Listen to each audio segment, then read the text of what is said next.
Mesdames et messieurs, bonsoir. Voici les titres de ce lundi 27 juin. Le corps de Suzanne Ouney rapatrié dans les jours qui viennent. On reviendra sur l'engagement de cette militante indépendantiste. L'onde de choc du Brexit, les Écossais se dirigent peut-être vers l'indépendance. L'Australie s'inquiète pour son dollar.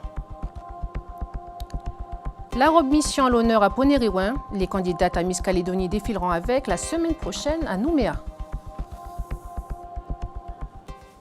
Le corps de Suzanne Ouney sera rapatrié cette semaine au pays. Membre des Foulards Rouges du Palika et fervente militante de la condition féminine, Suzanne est décédée mardi en Nouvelle-Zélande à l'âge de 70 ans. Elle mènera son combat en dehors de nos frontières, dans le pays maori où elle a vécu jusqu'à sa mort. Nous l'avions rencontrée il y a un an à Nengone, à l'enterrement du grand chef Naïsiline, leader des Foulards Rouges. Elle nous raconte ses débuts, des images d'Aurélie Chiron. Quoi. Enfin, quelqu'un qui est là, quoi, qui a su dire, excusez le terme, mais merde, quoi, au système. Et puis je suis rentré dans la mouvance, tout ça avec les jeunes. Et puis je tenais absolument à être avec eux. Mais je n'étais pas un grand leader, hein, non, pas du tout, loin de là. Mais je suivais le grand chef leader Naïsiline dans les Foulards Rouges. La date des obsèques n'a pas encore été communiquée.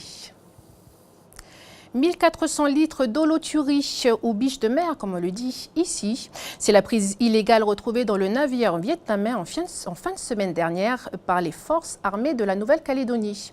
Surpris en pleine pêche illégale sur un récif protégé au nord de Belep, le navire est depuis immobilisé à Nouméa. Cette pêche de l'holothurie était interdite à cet endroit-là, mais ce produit culinaire très apprécié des pays asiatiques reste une source très lucrative pour le pays.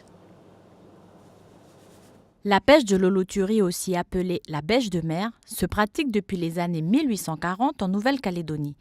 Aujourd'hui, ce commerce repose sur l'exportation de 12 espèces, exportées principalement sur les marchés asiatiques, très friands de cet animal. Cette filière est une activité prometteuse pour la production aquacole du territoire. La surpêche de l'espèce l'a rendue rare et par conséquent, sur le marché, ce produit se vend à prix d'or.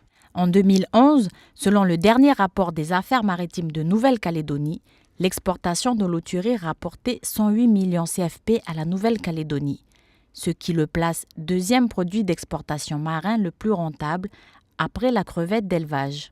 Cependant, devant la demande de plus en plus importante des pays asiatiques, plusieurs espèces d'holothurie, dont celles présentes en Nouvelle-Calédonie, sont actuellement menacées. Dans la presse internationale, la sortie de la Grande-Bretagne de l'Union européenne. Un choix aux conséquences économiques, mais aussi politiques. Dans la région de l'Écosse, 62% des électeurs ont voté pour le maintien dans l'Europe. Avec l'annonce du Brexit, la fracture avec la Grande-Bretagne se confirme et les revendications indépendantistes se renforcent. L'Écosse souhaite relancer un référendum sur la question. Selon 2 sondages publiés ce dimanche, 52% des Écossais seraient désormais favorables à l'indépendance. Pour rappel, en 2014, une première consultation avait rejeté cette option. Et les conséquences du Brexit, on en parle aussi dans le web du Pacifique avec Stéphanie Marlier. Après 43 ans de vie commune, les Britanniques ont finalement choisi de divorcer avec l'Union européenne. Au sein du Commonwealth, la population s'inquiète des conséquences du Brexit. L'Australie en paye déjà les frais. Ses activités boursières sont en suspens et le dollar australien chute. Mais pour le Premier ministre australien, Malcolm Turnbull, il n'y a pas de quoi s'inquiéter, car l'économie locale est forte et solide. Pour lui, le pays continuera d'avoir des relations avec l'Union européenne.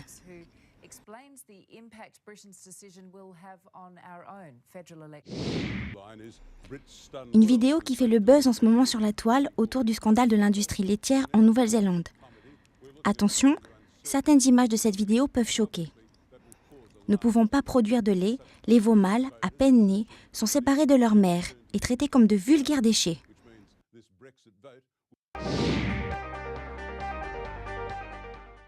Qui dit fin juin dit Solidays. En France, le Festival pour la solidarité SIDA fait son grand retour. Parmi les artistes présents, Louise Attaque, mais aussi DJ Flume, très attendu par le public. Ce jeune Australien de 25 ans, qui navigue entre des touches pop et électro, a mis le feu à la scène. Écoutez.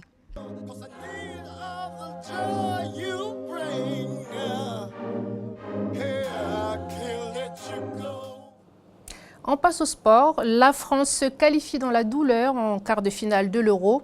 Grâce à un doublé de Griezmann, les Bleus ont battu 2-1 les Irlandais. L'Irlande qui avait pourtant ouvert le score dès la 2e minute de jeu seulement. La France jouera lundi matin contre le vainqueur du match entre l'Angleterre et l'Islande. On en reparle en détail juste après le journal avec Jamie Wymo dans la case des sports. Et le sport, c'était aussi de l'escalade ce week-end. Ce samedi, au mur d'escalade de Magenta s'est déroulé le championnat de Calédonie de bloc et vitesse. Une soixantaine de participants étaient présents. Chez les seniors hommes, Clément Gaillard termine premier. Et chez les dames, Mania Melinda remporte haut la main l'épreuve de vitesse. La fête de la remission et de la vannerie, c'était ce samedi dans la tribu de Monéo à Ponériouin. Une sélection de robes seront portées par les candidates à Miss Nouvelle-Calédonie lors du jeudi de la province Nord, la semaine prochaine à Nouméa. Qui a eu 56 points. On a suivi un peu le thème que Mme Marchand nous a amené. Chantal Tiavoine est passionnée de couture depuis l'âge de 12 ans. Sa robe est la première des 12 sélectionnées. Les robes seront portées par les candidates de Miss Calédonie lors du Jeudi du Nord. C'est une satisfaction pour moi parce que je suis une petite couturière de la commune de Pueblo. Peut-être qu'en faisant ce concours à la robe mission, ça nous aide quelque part de nous faire connaître. Parce que les Miss, ils vont représenter la Calédonie et aux yeux de tout le monde, de toute la population de Calédonie, ils vont savoir que quelque part dans les petites tribus de la Calédonie, il y a des couturières. Pour le jury, le choix n'a pas été facile. L'évolution des couturières est évidente, mais il reste encore beaucoup de travail. Là, elle n'est pas faite. Oui, non, mais ça, c'est normal, oui. Elle n'a pas coupé. Mais le reste est fait, c'est qu'il faut regarder, c'est ça, c'est pas les petits bouts. Il faut regarder que ça aussi, c'est fait.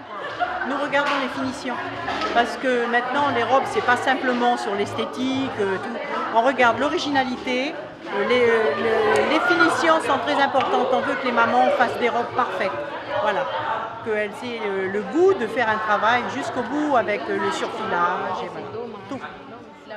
Dorénavant, on aimerait bien qu'on rentre carrément dans tout ce qui est naturel, qu'on a la nature, quoi. Par exemple, pour la teinture, de prendre par exemple les palétuviers, l'écorce de palétuvier, les racines de noni ou l'écorce de noni. Cette robe, autrefois image de la colonisation, est de nos jours indissociable de la femme kanak.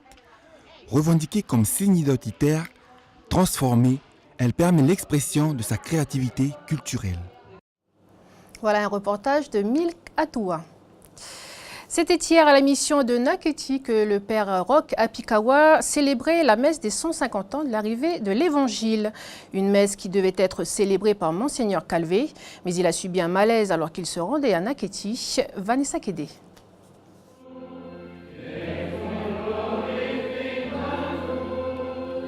Sur cette pierre, je bâtirai mon église. Le thème de la messe célébrée par Père Roch Apikawa, le remplaçant de Monseigneur Calvé, victime d'un malaise. Plus de 200 personnes ont fait le déplacement à l'occasion des 150 ans de l'arrivée de l'Évangile à la mission de Naketi. C'est un plaisir d'être ici déjà avant tout. C'est un plaisir puisque nous sommes tous en présence d'une seule et même communauté. Le fait d'être ici rassemblés, c'est une grande joie pour nous. Dire simplement ce qui est, ça nous permet simplement de découvrir aussi nos frères et sœurs aussi qui sont ici. Les 150 ans de l'arrivée de l'Évangile, une célébration religieuse certes, mais aussi l'occasion de véhiculer un message fort. Je voudrais encourager toutes les communautés à se saisir de ces occasions que les anniversaires pour refonder leurs liens, car c'est cela qui est important.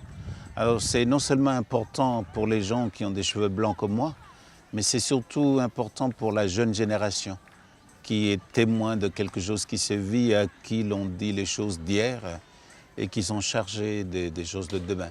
Des jeunes, porteurs de notre avenir, y compris dans l'église catholique de Pénélo à Marais. Celle-ci fêtera ses 150 ans en novembre prochain.